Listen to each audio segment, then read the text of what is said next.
Radio Courtoisie, indépendance totale. 7h, 10h sur Radio Courtoisie, suivez la ligne droite.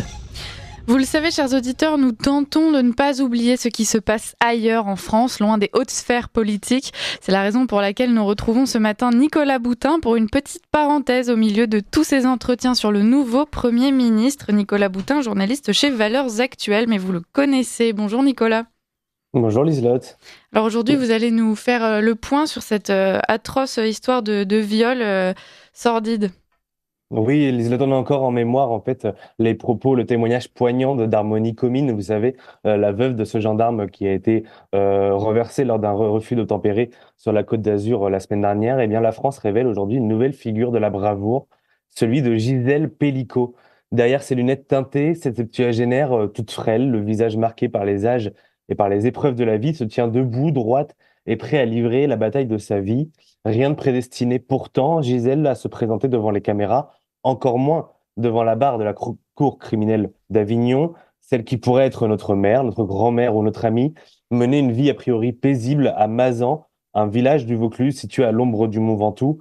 50 années d'un mariage semble-t-il banal avec ses hauts et ses bas et qui se termine pour elle sur le banc des parties civiles et pour son mari, si tant est que l'on peut toujours lui accorder ce statut, dans le box des accusés.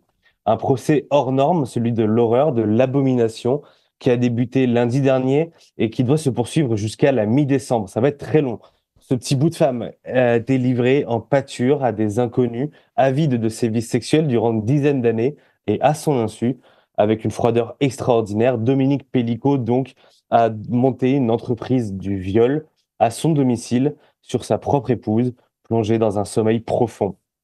Près de 200 viols commis par plus de 70 individus enrôlés sur Internet. Le scénario était toujours le même. Dominique, alias Marc Dorian, donnait rendez-vous à ses pervers convives via le site coco.gg dans une discussion au nom sans ambiguïté à l'insu. Ordre est donné de se garer à l'écart de la maison, de rentrer par la cuisine, d'avoir les ongles coupés, de prendre une douche, de ne sentir ni le parfum ni l'odeur du tabac et de se réchauffer les mains sur un radiateur afin de ne pas réveiller Gisèle, abrutie, elle, de médicaments durant le dîner. Ensuite, ces hommes âgés de 21 à 68 ans, parfois pompiers, ex-policiers, artisans, voire même journalistes, parfois mariés et pères de famille à la vie bien rangée, se déshabiller dans une pièce voisine avant d'entrer dans la chambre et faire leur affaire sur cette femme nue, allongée et en train de ronfler. Les scènes se répètent durant 10 longues années, tout y est filmé. Et puis, c'est en novembre 2020 que la phase sombre du quotidien de Gisèle éclate au grand jour. Le couple est convoqué par la gendarmerie pour une banale affaire de voyeurisme. Le vigile d'un supermarché de Carpentras a surpris Dominique en train de filmer sous les jupes de femmes. Lui évoque une pulsion. Elle, sa femme, lui pardonne son écart de conduite, une épouse presque modèle. Mais dans le bureau froid de la gendarmerie, des clichés retrouvés sur l'ordinateur du prévenu sont présentés à son épouse. Et elle reconnaît seulement le décor et quelques objets qui lui sont familiers. Il s'agit en effet de sa chambre conjugale. On y voit une femme a priori inerte, dominée par différents hommes en position suggestive. D'un coup, tout s'explique. Son monde s'écroule. Ses absences, ses épuisements répétés et ses douleurs gynécologiques qui ne trouvaient aucune explication médicale a trouvé une explication judiciaire. Cette femme, photographiée nue et endormie, c'est bien Gisèle. Les enquêteurs identifient une cinquantaine d'hommes. Certains sont soupçonnés d'avoir violé jusqu'à 6 reprises.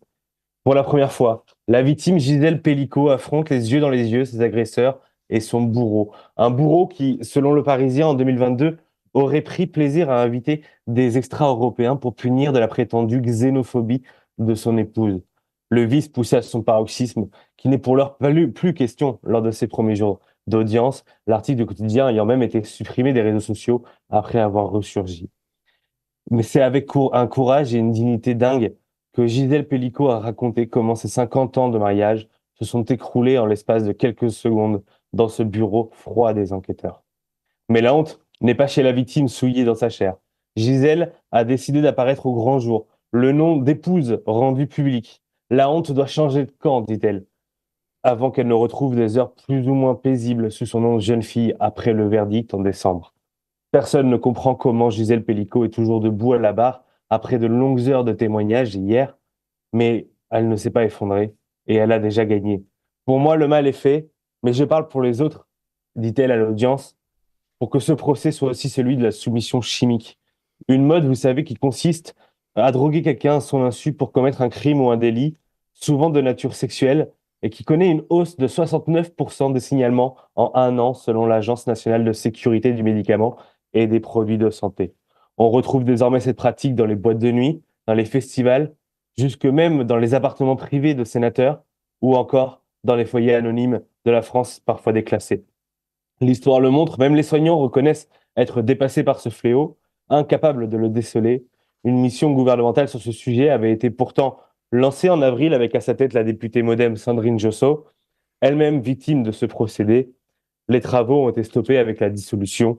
Reste au nouveau gouvernement de s'emparer de ce sujet qui empoisonne le quotidien de tant de victimes. Pour l'heure, Dominique Pellicot et les 50 autres prévenus restent présumés innocents. Merci beaucoup Nicolas Boutin pour cette chronique qui fait froid dans le dos, mais effectivement on l'espère que le nouveau gouvernement pourra avancer sur ces sujets qui sont à la fois sordides et très inquiétants. Merci pour ce rapide point par l'actualité autre que cette nomination de Premier ministre, et on y arrive dans un instant, on y retourne dans un instant pour votre table ronde.